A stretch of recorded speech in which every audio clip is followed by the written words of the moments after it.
The empty cart lesson. Letting go of daily anxiety. Right now you are likely carrying a burning restlessness that concentrates itself directly into the arches of your feet, your lower ankles, and the long muscles of your calves. It is the unique, exhausting ache of productivity anxiety, an internal overdrive born from the stubborn conviction that any moment of quiet rest is an act of absolute laziness or a sign of personal failure. You lie completely still under the sheets, but your mind is still pacing back and forth across the tasks of your afternoon, looking for small bundles of unfinished obligations to organize, and trying to justify your existence through continuous effort. This desperate urge to remain useful feels like your only defense against falling behind. Yet the relentless pacing over your unworked hours is exactly what is causing your midnight panic. Your lower legs remain tightly braced against the mattress, and your chest feels short from the strain of treating an empty evening as an emergency that must be corrected. The atmosphere around you has gathered the deep, earthy cooling of a sheltered farmyard, the faint scent of dried clover leaves, and the quiet sound of steady midnight rain washing over smooth courtyard stones. Let your heels lose their rigid tension as the bedding receives your full physical frame, completely untroubled by how many rows of crop you left untended in your thoughts today. There is a gentle, spacious understanding waiting for you in this dark hour, a silent reassurance that your living spirit has never been broken or rendered defective by the simple choice to lay down your tools. The vital tissue of your life is not an empty cargo bed that requires an immediate, exhausting accumulation of dead weight to be considered worthy of shelter, and no sudden, forced labor will be demanded of your intelligence tonight. You are permitted to let your lower limbs sink flat into the deep support of the night, exactly as you are. We often believe that our persistent restlessness is a necessary virtue, an essential discipline that keeps us relevant, or that if we stop organizing our obligations for a single hour, our entire standing will collapse into absolute ruin.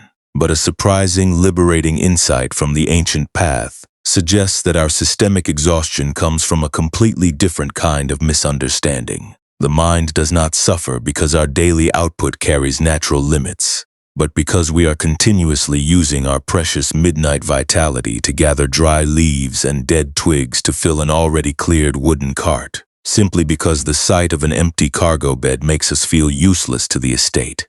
This constant anxious loading turns our rest into an active workspace, because we are treating our own genuine stillness as a defect that must be packed with artificial burdens before the sun rises. You are straining your own feet out of a quiet fear of being cast aside, forgetting that the true path to stability is found not in accumulating weight, but in allowing the cart to remain unburdened under the eaves.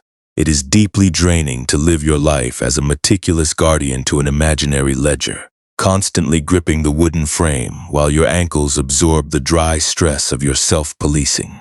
Right now, dear friend, you might notice a distinct, rigid tightness locked across the back of your knees or a subtle, hot holding in the small joints of your toes. This physical armor is the direct cost of a mind that has been keeping the collection work active, hour after hour, treating the natural cessation of your daylight work as an emergency that must be disguised from yourself.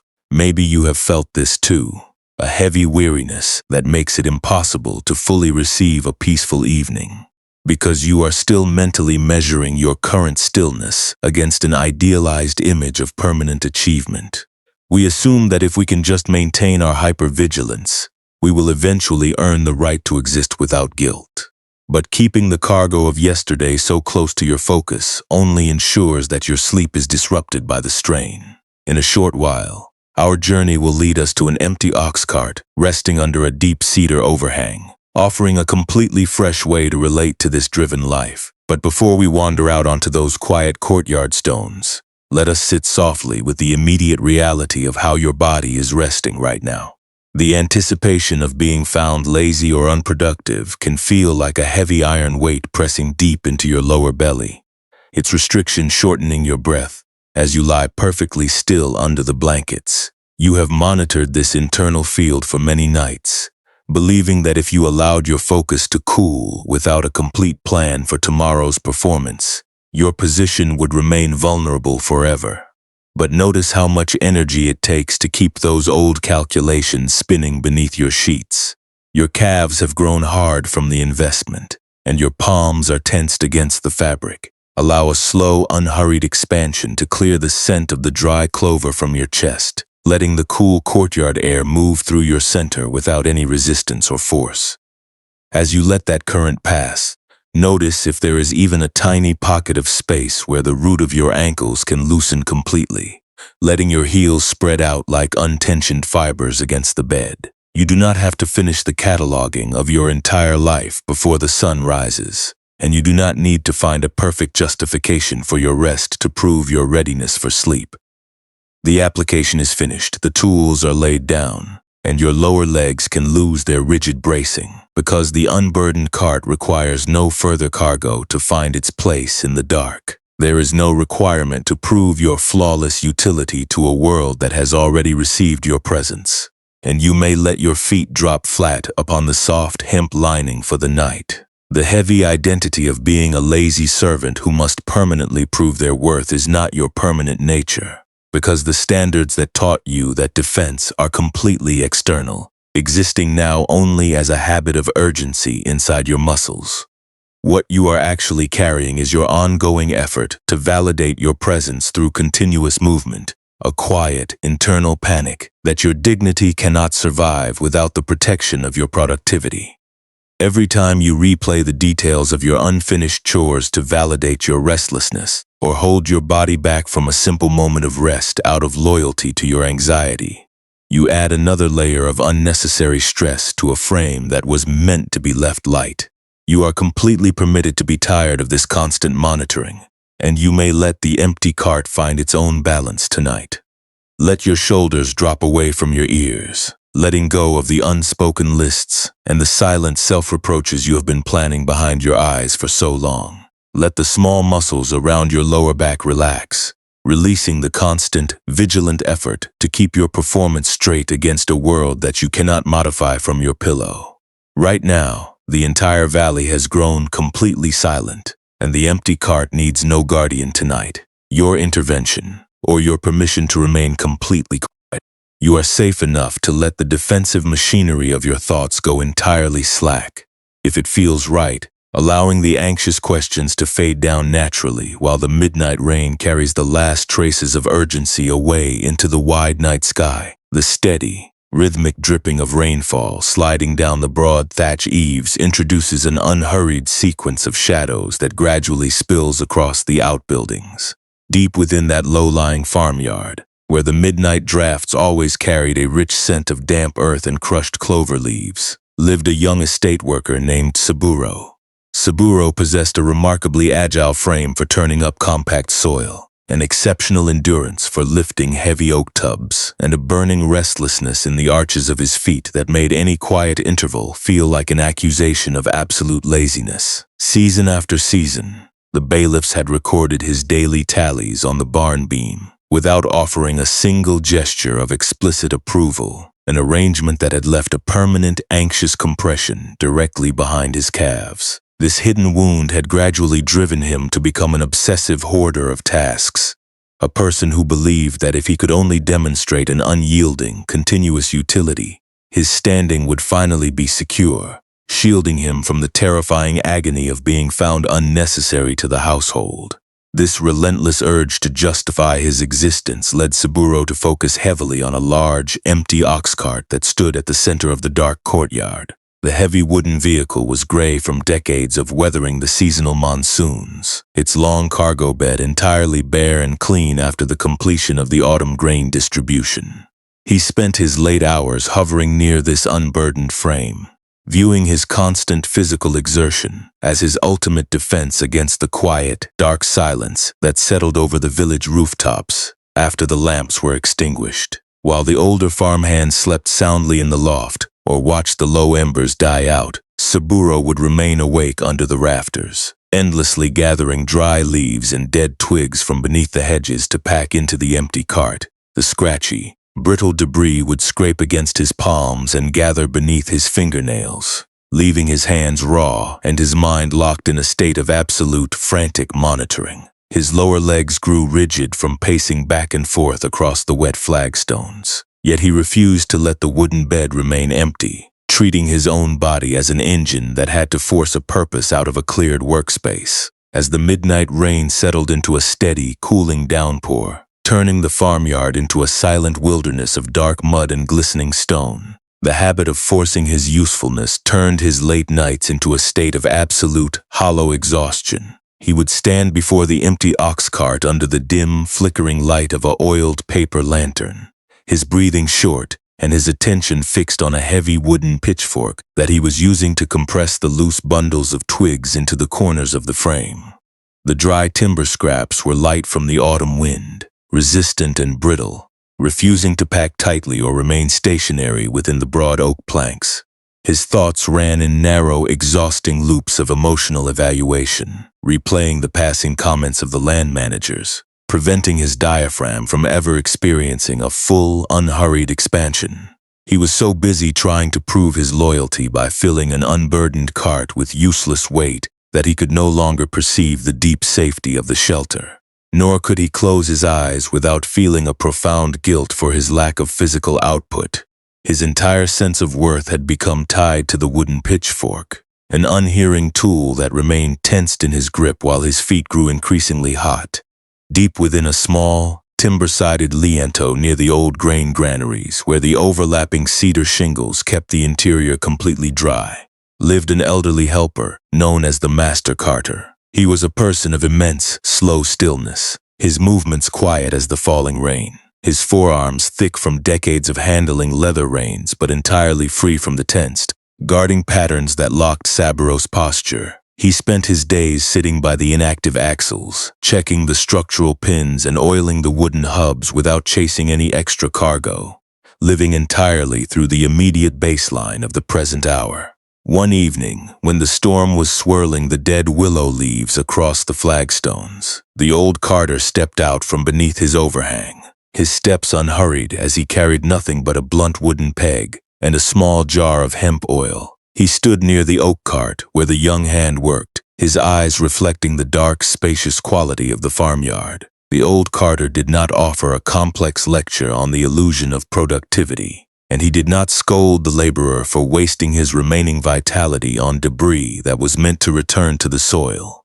He simply walked toward the front of the vehicle, reached down into the iron guidering beneath the shafts, and touched the thick timber where the wood met the main axletree. He held his palm flat against the side of the oak, allowing his rough skin to feel the heat vibrating down from the youth's frantic movements.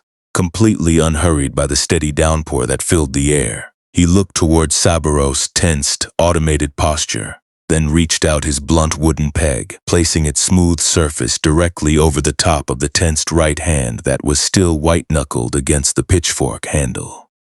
The old man did not issue an order. He merely took Sabaros' tensed right ankle, the muscles still stiff from hours of continuous pacing, and guided his heel down until it rested flat against the cool, wet flagstones of the open courtyard. He then reached up with his other hand and gently unclasped the young man's fingers from the wooden pitchfork, allowing the heavy tool to tilt backward and lean quietly against the dark earthen wall of the barn. Saburo stood perfectly still in the quiet of the farmyard, his breath catching in his throat as his feet were held motionless against the stone, letting the natural coolness of the rain absorb the excess heat with a slow, silent contact. A sudden, deep wave of emotional recognition broke through the frantic loops of his mind, dissolving the tight band that had held his calves in restriction for so many months. He saw that his frantic gathering had never actually altered the value of the grain, or accelerated his standing. It had only turned his own mind into a cold, automated wheel that was keeping his spirit from ever entering the real rest of the night. A long, heavy sigh finally broke from his lips, a slow relaxation that allowed his core to expand, and his toes gradually spread out, letting his lower limbs find their rest flat upon the soft ground. The heavy wooden pitchfork, leaning quietly against the dark earthen wall, reveals an open window into what takes place within your own awareness. When you lie awake, trying to force a spark of validation out of an environment that has grown completely quiet, When we look deeply into this old story, we find that the ancient way does not ask us to become completely passive, unfeeling blocks of timber who abandon our human desires, or pretend that our deep feelings of insufficiency carry no real sting. The ancient path was never an instruction to freeze your natural sensitivity, or to treat your daily responsibilities with a forced, mechanical coldness.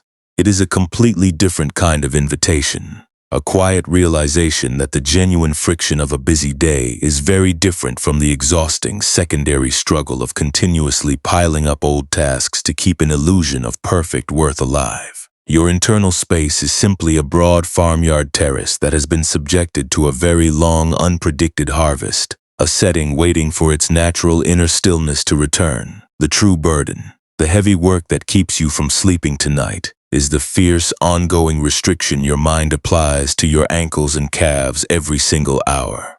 We often live with a deep, internal craving that disguises itself as an honorable journey of absolute care. This craving is the desperate, rigid feeling behind your knees that insists you must reshape your entire store of daily outputs before you can finally allow your heels to drop or be protected from future judgment. It is the belief that if you can just optimize the performance of your hours perfectly enough, your current existence will finally be secure from falling behind and insulated from the agony of being left behind. But when you look closely at this habit, you find that your mind has turned mental tracking into a form of slow, internal choking. You are holding onto an old memory of a demanding world with such an intense grip that your own genuine present life is left completely hollow, filled with the sharp scent of dry clover, because your spirit is still standing in the middle of a dark workshop, trying to turn an empty ox cart into an impenetrable shield.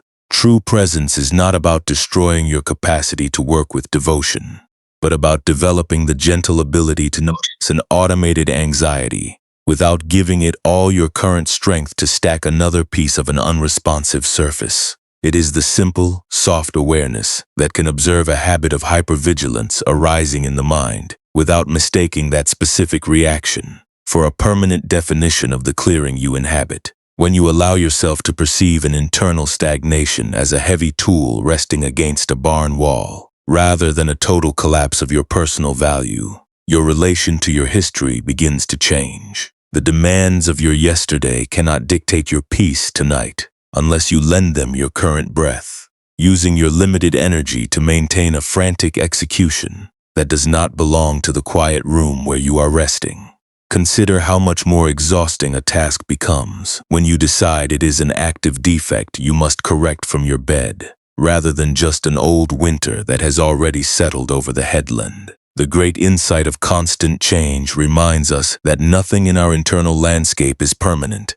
Not even the deepest patterns of emotional numbness we believe we have carved into our sense of self. Every conditioned thought is a temporary arrangement of old fears, a pattern that will naturally loosen its grip if you stop applying the dry pressure behind your forehead to keep the machinery spinning. Your suffering has grown larger, not because your true nature is lacking, but because you have been using your desire for absolute control to add a secondary, artificial distress to a frame that was already trying to rest on its own. You have been treating an inner hearth as a permanent factory, acting as both the frantic laborer and the heavy burden under your own blankets. When we speak of letting go, we are not talking about a harsh act of neglect or erasing the healthy desire you feel to live with connection and care. True release is a softening of the muscles, a gradual widening of the chest cavity that allows the heavy frames of the mind to drop from your fingers without your constant management. It is the courage to see that the unpredictable texture of your unmapped journey is not a proof of your inadequacy, but simply the raw ground where the natural clarity of life can find its peace. By letting that constant filtering drop, you are not losing your protection. You are simply reclaiming the living tissue of the moment you are actually inheriting. You are allowing the space inside your lungs to be fresh and clean, instead of using all your time to manipulate an old pattern that was already trying to find its balance at its own natural pace. Compassion begins when you look at your own racing thoughts and realize that your spirit has already survived many heavy gales of isolation. The roots of your capacity are already set, They are already deep, and they have sustained you all the way to this quiet evening, without letting your core identity completely vanish in the gray mist. To continue tightening those muscles tonight for failing, to produce a perfect sequence from a cleared space, is to force your own living mind to stand forever in the dark rain of an unchosen year, while the rest of the world rests in the quiet. You can choose to leave the wooden cart alone, allowing the uneven landscape to rest in the dark without demanding that it prove its warmth tonight. You can offer those old self-corrections a quiet place in the damp earth, letting the ground hold the weight naturally. In a few moments, the master carter will show us another way to sit with the unfastened axles, where the mind must learn to separate its fibers before the heart can ever find its true release in the basin. But right now, let this emotional truth sink deep into the small muscles behind your knees, down into the spaces between your ribs where you have stored your oldest anxiety. You are not required to produce a perfect offering from your past to be worthy of your own kindness tonight, and you do not need to guarantee a complete response to deserve a night of deep rest. The farmyard requires no permission to remain silent in the dark, and it does not spend its nights wishing it could turn its breaking ice into a smooth column to look like a garden of accomplishments. It simply holds its inner stillness, completely free of the need to force. Let yourself rest in the quiet space that notices how tired you have become from this long carrying of your own emotional metrics. You can feel the soft texture of your current surroundings, the actual air moving across your face, the real support of the floorboards beneath your frame. These things are present and real, while the old emotional obligation is entirely unformed, existing now only as patterns of thought that cannot offer you any true shelter for the night. You are allowed to let the lower limbs find their rest flat upon the soft ground for the night, watching the dry dust of your self-monitoring settle until the whole mind becomes still and spacious, showing you nothing but your own undisturbed nature looking back at you from the dark. Let us take a quiet moment to pause right here, allowing the deep, earthy cooling of the sheltered farmyard to settle softly around the space where you are resting. There is absolutely no requirement to arrive at any sudden conclusion tonight, and no pressure is being placed upon your intelligence to justify a single piece of your afternoon's efforts before the morning comes. If it feels right, allow your awareness to move gently toward the natural, unforced movement of your breath, just as it is occurring in this exact second. You do not need to alter its rhythm, and you do not need to make it conform to any idealized standard of perfect internal alignment. Simply observe the cool sensation of the air as it touches your nostrils, and follow the soft collapse of your abdomen as that breath returns to the room. With each exhalation, perhaps you might permit your ankles, your calves, and the very small joints of your toes to sink just a fraction deeper into the surface beneath you, letting the mattress absorb the full physical reality of your frame.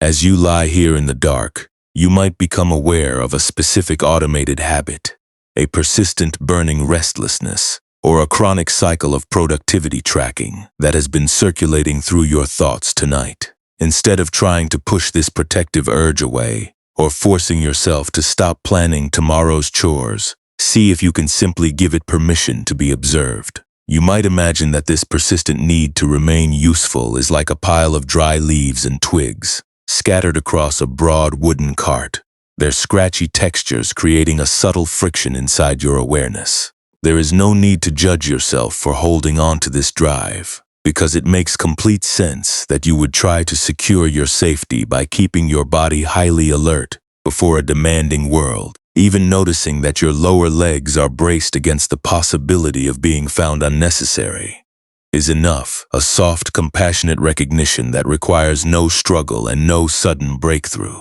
Perhaps you can look directly at the emotional texture of this habit, naming the pattern quietly inside your own understanding without any blame. You might whisper to yourself softly, "This is the old habit of trying to fill an unburdened frame." Notice where this persistent weariness is expressing itself in your physical body right now. Perhaps as a heavy restriction locked across the back of your knees, or a subtle hot holding in the small arches of your feet.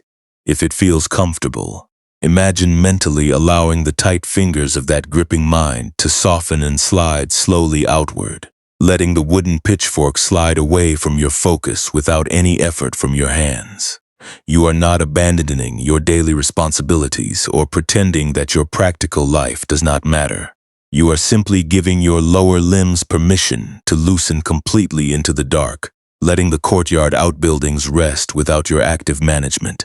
With your mind's eye, visualize that specific concern, that stiff line of chronic evaluation being received by the wide, empty cargo bed of the ox cart resting under the cedar overhang. You do not need to force an immediate transformation. You only need to let the image change at its own speed.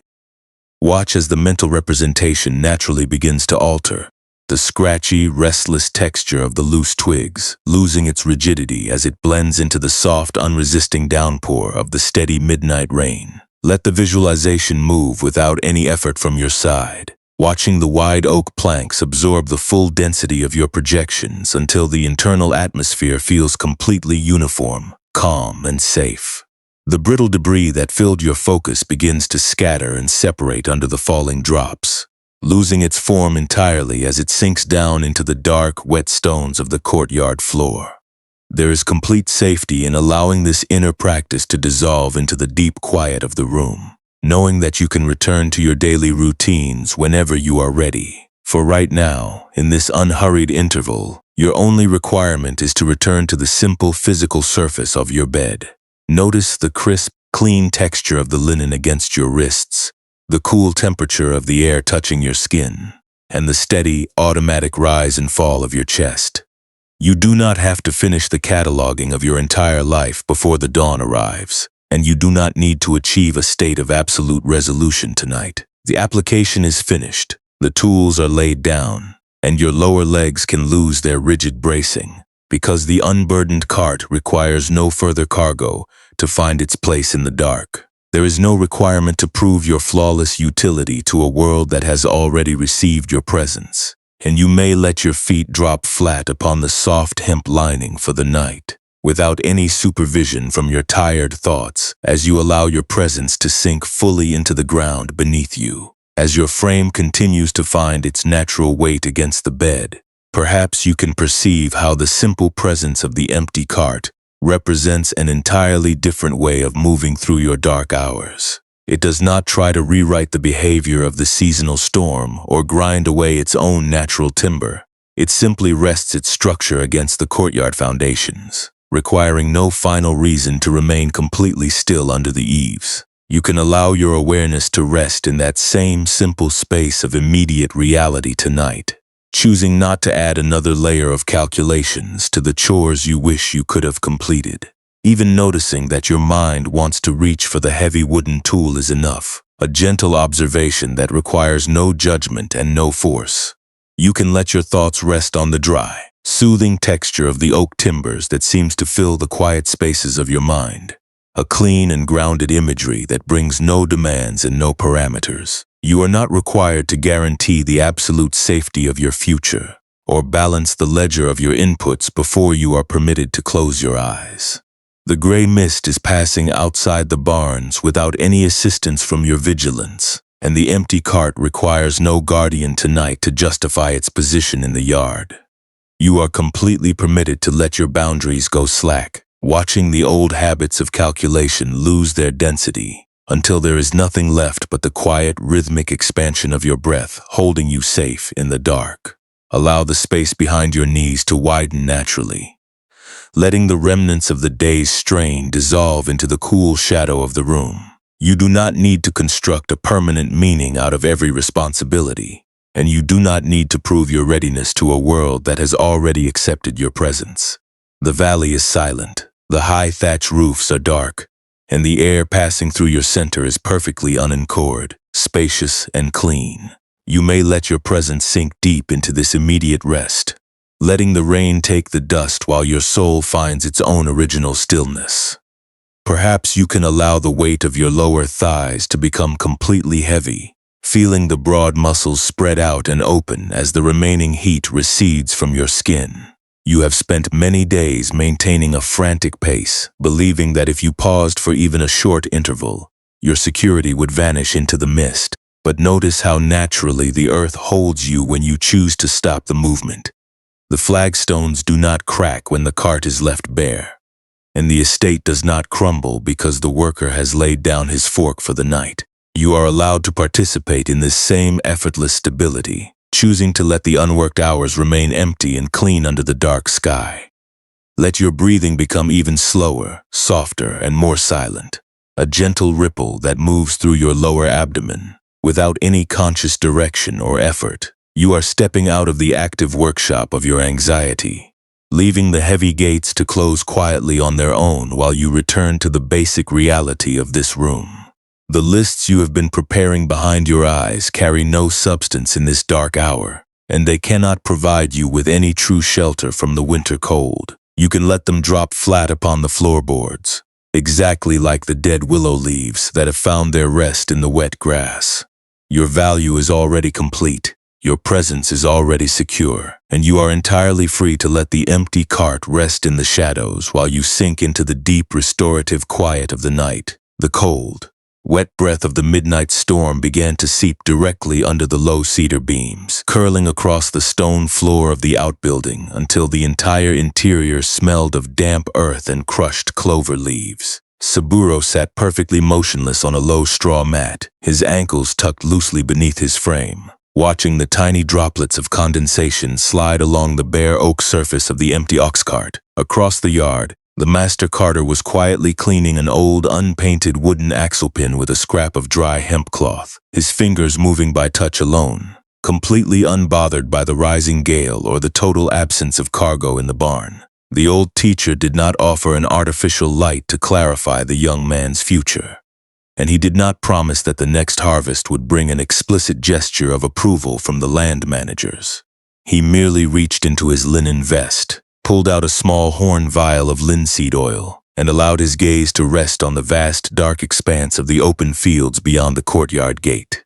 As the midnight hour settled into a heavy, absolute silence, a faint, erratic splashing echoed from the muddy lane, followed by the appearance of a young field apprentice from the eastern paddies.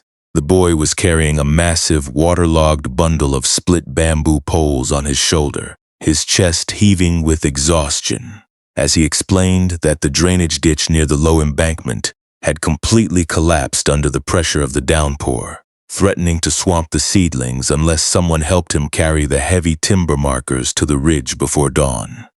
Saburo felt an immediate familiar wave of burning restlessness close tightly across the arches of his feet, his breathing shortening instantly as his mind began to replay his own long history of unrewarded labor. The internal urge to leap up and take control of the entire disaster was immense, a fierce, defensive voice telling him that if he did not exhaust himself to solve this problem, he would be found lazy, irresponsible, and entirely tracking behind his peers. He reached his hand toward the heavy wooden pitchfork leaning against the wall, his fingers automatically tightening around the handle, wanting to use the familiar stress of frantic movement to insulate his mind from the agony of uncertainty. He looked over at the old carter, who had not even shifted his weight on the cedar bench, his thick thumbs continuing to smooth the wooden axle pin with a quiet, unhurried precision that seemed to welcome the disruption of the storm. The master carter did not order Saburo to show immediate heroism, and he did not pretend that the deep ache of his performance anxiety was an illusion or an error in his character. He simply held out the blunt axle pin toward the dim light of the paper lantern. Saburo took a long, slow breath of the damp air, noticing for the first time how the small wooden peg carried a deep, uneven split right through its center, where it had been driven too hard into a rusted hub during some past winter panic. It was a completely marked, stressed piece of timber, rendered brittle by constant forcing, unable to absorb the natural turning of the wheels, without cracking under the pressure of a heavy load. Instead of rushing out into the rain to begin another frantic sequence of self-policing, or using his limbs to violently lift the apprentice's bundle to prove his absolute utility, Saburo chose to sit perfectly still on his mat, allowing the cold reality of the unfinished ditch to exist in his awareness without trying to organize it. For several minutes, his calves felt like tight ropes of iron, as his racing thoughts tried to convince him that remaining stationary would mean the total collapse of his value to the estate. He looked at the old man sitting in the shadows of the granary eaves, and instead of treating his defensive panic as an undeniable truth that had to be obeyed immediately, he chose one small act of discipline.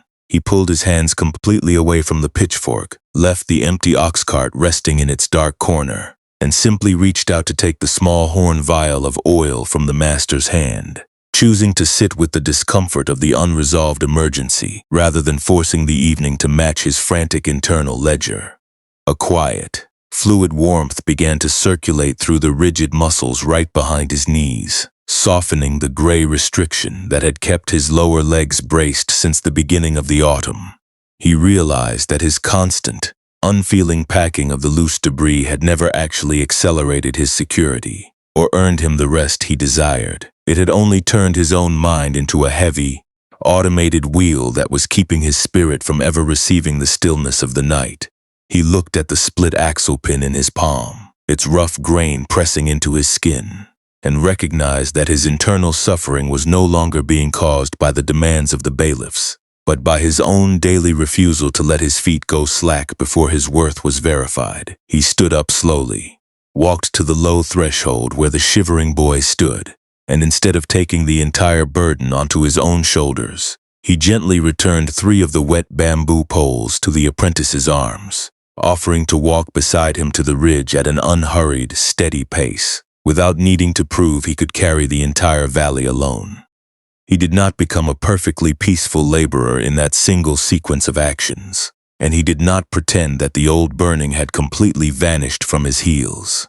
As he stepped out into the dark mud of the courtyard lane, his lower limbs still carried the dull numbness where the old habits had locked his posture, and the dread of being found inadequate remained a distinct, sensitive place behind his ribs. But as he adjusted his stride to match the unhurried rhythm of the falling rain, he chose to let the empty cart remain bare and clean behind him under the cedar overhang, relying on the simple reality of his own breath, rather than trying to force a dead utility to yield peace before its time. He allowed his boots to sink into the uneven ground without resistance, his heart finally soft enough to receive the raw chill of the winter night without any more calculations to cloud his focus. The 2 workers moved toward the eastern ridge without any frantic rush, their lanterns casting small circles of light on the glistening stones of the path. Saburo did not try to outpace the boy, and he did not use his inner voice to berate his own frame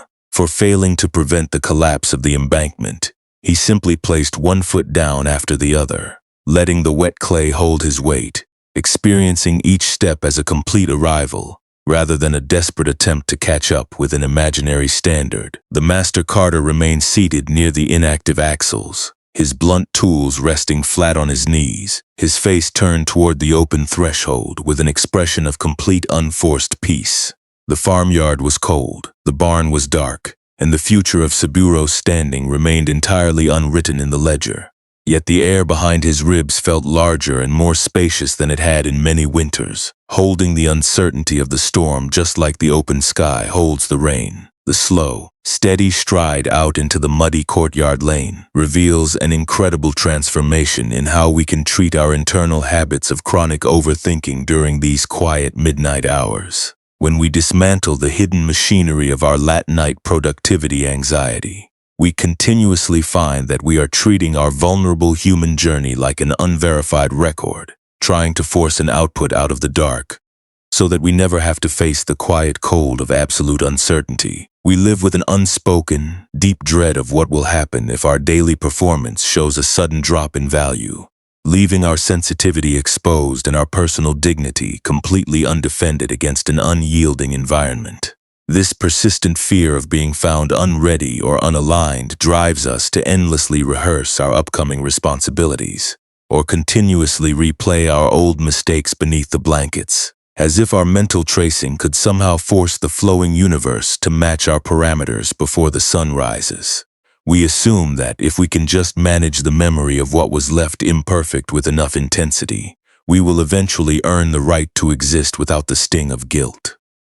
When you look closely at this habit of constant measurement, You can perceive how easily the mind turns its natural fear of failure into a permanent form of identity. You begin to define your very essence not as a living soul who is simply exploring a very complex, unmapped terrain, but as an inadequate servant whose baseline security is fundamentally fragile. Because you cannot guarantee a flawless presentation through the changing season, we try to correct this perceived emotional deficiency by using intense self-judgment and shame as our primary motivators, falsely believing that if we judge our current stillness harshly enough, we will eventually force ourselves to become strong enough to escape randomness. But self-reproach is a cold, brittle frost that cannot bring any true stability to your core. It only keeps your attention locked onto the imaginary shortfalls of your own making.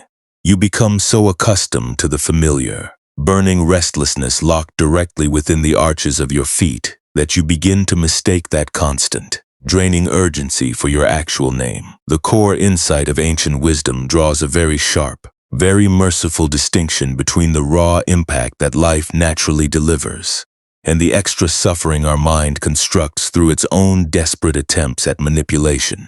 Your journey through this world will always present you with certain unpolished situations, sudden seasonal shifts, moments of physical exhaustion, and intervals where your visible confidence feels entirely buried beneath a heavy drift of doubt. This initial reality is like the damp wind of the yard touching an exposed face, a clean, inevitable friction that is simply a part of possessing an authentic, growing human life. But the mind, in its terror of looking useless, immediately transforms that single raw day into an endless emergency. We add an immense, secondary burden of stress by demanding that our history should be immediately fixed, or by convincing ourselves that we must completely exhaust our current vitality to force an artificial sheen from the dark.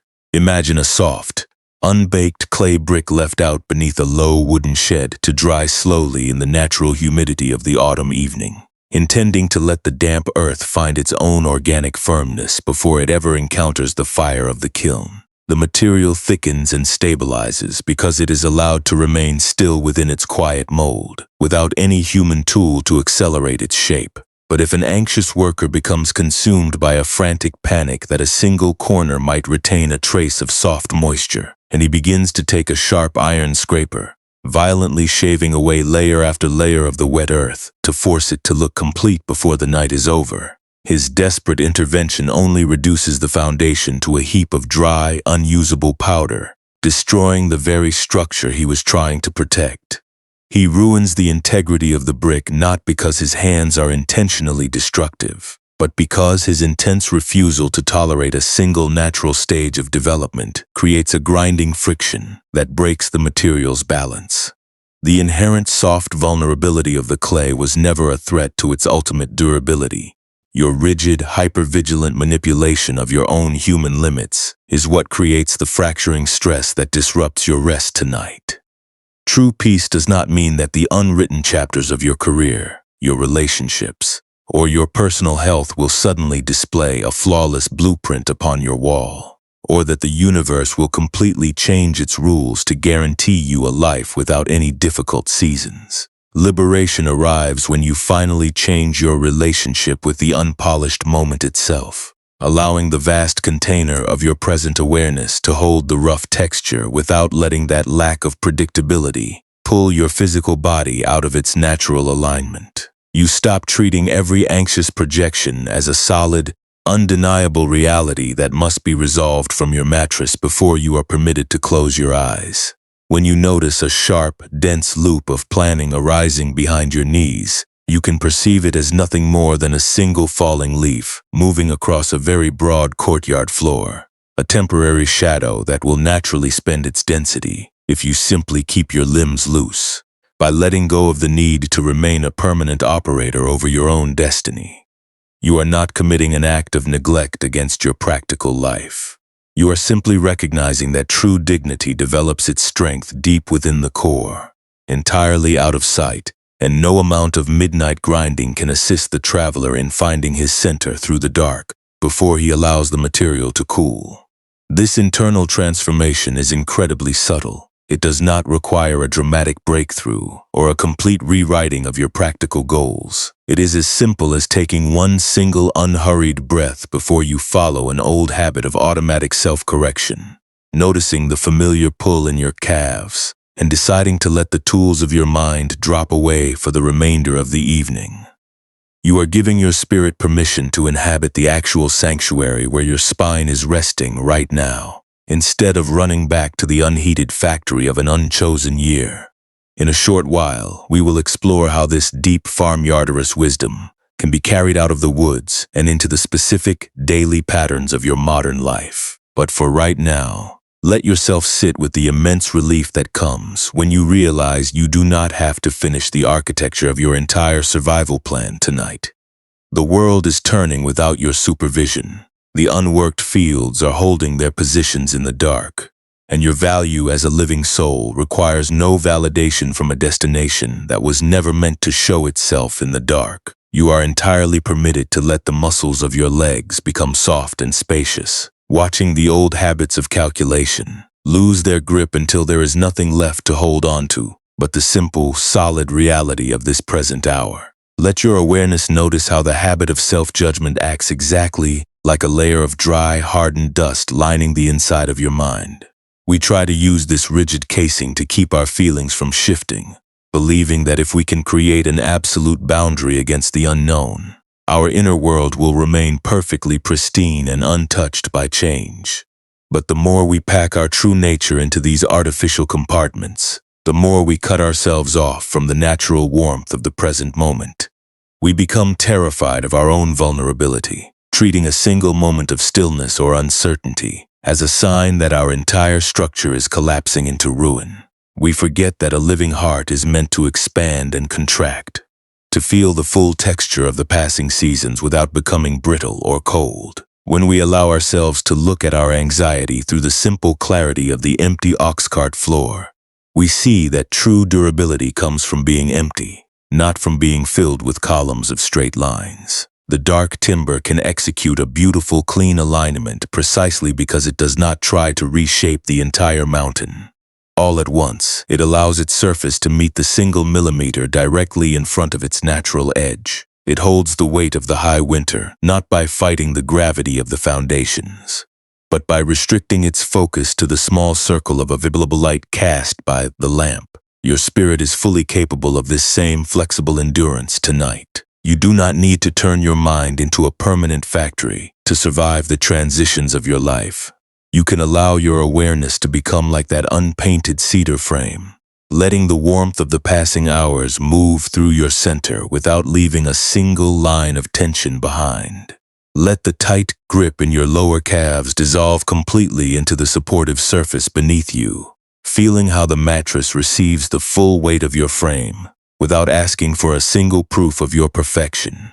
You do not have to settle the ultimate value of your words before your eyes close, and you do not need to find an accurate answer for every upcoming freeze before the sun rises. The high ridge is completely dark, the wild shrubs are resting in the damp mist, and the great canopy of the night is turning its uncounted stars without a single effort from your mind.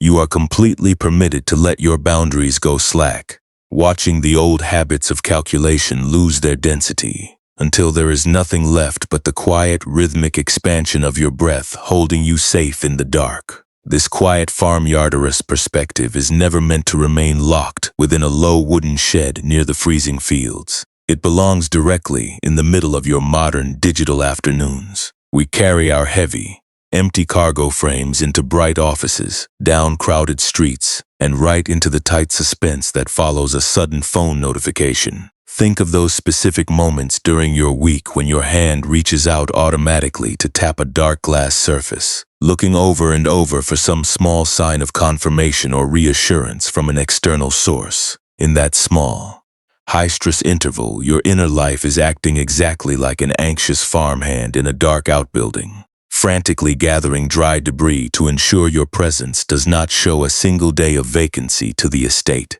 You are treating an unanswered message or a delayed validation like a critical breakdown in your visible presentation, spending your limited current vitality to force an immediate response from a landscape that cannot be micromanaged. Consider how often you walk through your daily obligations with a practiced expression of confidence pinned to your features, while your deeper chest is carrying an entire weight of cold trembling through the urban plazas. You smile gently while feeling completely heavy inside, pretending to have everything perfectly calculated, because you worry that if anyone glimpses the rough clover dust on your fingers, they will realize you are no longer executing the traditional expected speed your environment demanded of you. We watch the beautifully filtered, optimized lives of our peers on digital networks, comparing our hidden, unheated hearths with their visible fires, fearing that our own timeline is lagging behind a standard we never actually chose to carry. You feel an intense, crushing guilt whenever you try to sit loosely in a chair or lie down early on your mattress, believing that your physical rest is a luxury you are only allowed to purchase after every single upcoming flaw has been fully countered. But this Master Carter's wisdom offers an incredibly practical way to step away from the pitchfork without needing to overturn your entire external environment. You can begin to express a quiet, spacious discipline right in the center of your kitchen or your desk, long before the sun goes down. When an old pattern of replaying a past mistake flashes across your awareness during a tensed conversation, or when a sudden fear of the future tightens your stomach, you can choose to introduce a brief, unhurried pause before your voice leaps out to defend itself. This pause is a deliberate letting go of the thin wooden handle, a moment where you look at the rigidity in your back and realize that this automated thought is just a single falling leaf moving across a very broad floor. It does not mean your whole life is collapsing into ruin. You are choosing not to give your living hands to an old, mechanical routine, allowing the raw fibers of your mind to separate naturally without your active management. You can hold a profound, beautiful devotion for the people who share your life without turning that care into a tight, strangling grip that tries to force their movements into a shape that feels safe to your anxiety. When we try to force a partner, a child, or a friend to match our internal map, we are simply trying to squeeze their living tissue through our own unfeeling mold, an exhausting manipulation that leaves both people feeling raw and empty inside.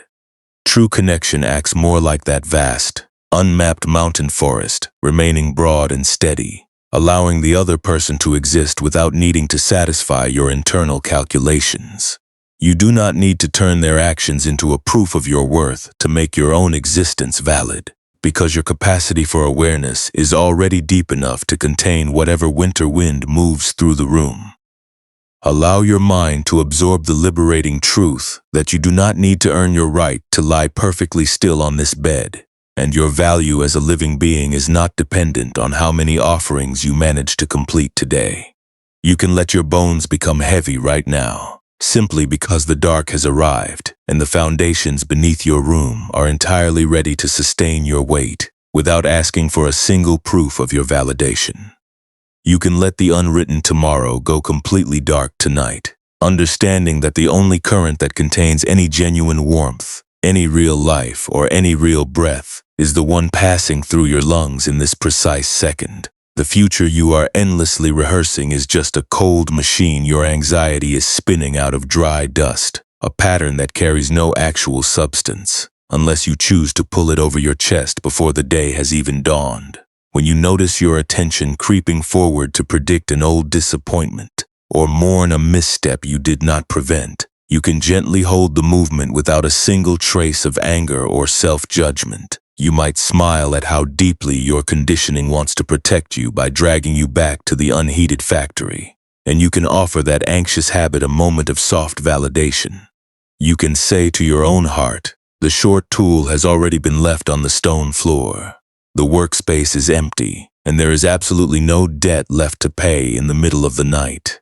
Let the simple texture of the present environment settle into your awareness, noticing how the quietness of the hour fits perfectly around your frame. You do not need to resolve the dilemmas of your career or balance the ledger of your relationships before your eyes close. The dark air moving through the room requires no production reports from you, and it carries no memory of the errors you believe you made during the daylight hours. You are allowed to be an uncarved, quiet piece of rock tonight, a presence that is completely at ease with its own mystery. The short axolotls have found their rest. The alpine outposts are silent, and the space right beneath your ankles is holding you with an absolute, unconditional strength that requires no effort from your mind to maintain. We often imagine that our value must be continually proven to the world through a sequence of loud achievements, like an animal driven through a narrow gate under the watch of a stern overseer. But notice how completely the dark sky rejects that narrow arithmetic. It does not ask the trees to give an account of their seasonal growth before it allows them to drop their leaves into the moss, and it does not monitor the depth of the roots to see if they have earned their winter safety. The environment receives the life simply because it is there, holding the weight of the forest with an ancient silent patience that never shifts its baseline. You can match that soft, unhurried surrender tonight by choosing to let your own uncounted hours remain empty of any further calculations or plans. Let your ankles expand into the vast quiet space of the mattress, feeling the organic warmth of your own center rising up to replace the cold density of the metal wedges you dropped. You are discovering that your life does not need to be a continuous assembly line against an unformed future. It can be a simple, light journey that flows around the obstacles just like the open water. Every long breath you take is a clean release of the extra suffering you have been layering on top of your history, a gentle return to the unadorned simplicity of your own being. You are safe here, you are unguided, and you are entirely free to let the watchman's fire burn down to cold ash while you sink into the deep, restorative dark. The steady, cool downpour over the farmyard has grown completely quiet now, and the thick, wet mist that drifted from the outbuilding eaves has dissolved into the deep, spacious dark of the midnight sky. Let the language itself begin to loosen its grain, softening its pace until every single syllable lands like a loose clover petal settling onto the damp, cold earth. Your physical form is becoming immense and heavy, sinking down through the supportive layers of the bed as the fresh, unhurried presence of the cleared courtyard settles across the front of your legs.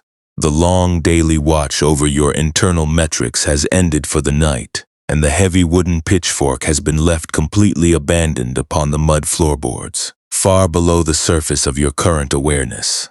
The mental loading is still, and your fingers have forgotten the permanent curl around the hard ash handle. Listen to the quiet automatic expansion of your abdomen, a soft wave of movement that requires no diagrams, no strict parameters, and no testing from your intellect. With each long exhalation, the arches of your feet soften completely, letting go of the residual burning restlessness that has lived behind your ankles since your earliest encounter with an unchosen standard. You are drifting back into the broad, unmapped clearing of your true nature, a clear, open landscape that is entirely capable of holding its own stillness without your active guidance. The rigid lines of your silent self-reproaches have dissolved into the crisp night air, leaving nothing but the simple, unhurried density of your body resting against the mattress. There is no longer any temporary performance to settle before the light returns, and no upcoming path is asking to be verified in the quiet of this hour. The bare cargo planks are resting quietly in the shadows, undisturbed, unmarked, and completely whole in their simple surrender to the moonless night. Let your heels become twice as heavy as before, closing out the memory of the old tallies, closing out the search for a perfect utility that was never meant to define your capacity for peace. You are granted full permission to leave your unwritten chapters unmanaged tonight, to let the defensive machinery go entirely slack, without trying to settle a single account with your history. The wild mountain fields are sleeping perfectly well without your surveillance. The dark is cradling your lower back without a single condition, and you are allowed to slip quietly beneath the weight of your self-protection. Allow your spirit to sink into the vast, undisturbed vacancy of an unburdened cedar frame that has no need for a moving tool to justify its space. As your breath becomes even slower and quieter, a profound sense of coming home begins to spread through every tissue of your frame, filling the spaces where the old urgency used to dwell. You are returning to the simple, raw reality of being alive, a presence that requires no flawless offering to justify its place in the world. The dark timber is silent, the workshop benches are still, and the sweet herbal scent of the clover has faded into the vast, dark canopy of the night. Sleep is your only destination now, a deep and unhindered rest that receives you exactly as you are, without a single line left to calculate. Allow yourself to slide all the way through the final layers of the evening, trusting the dark to hold your spirit while you rest whole, undisturbed, and beautifully complete until the morning comes. When the heavy wooden cart is left bare under the thatch eaves, what remains to measure the value of the cleared courtyard stones?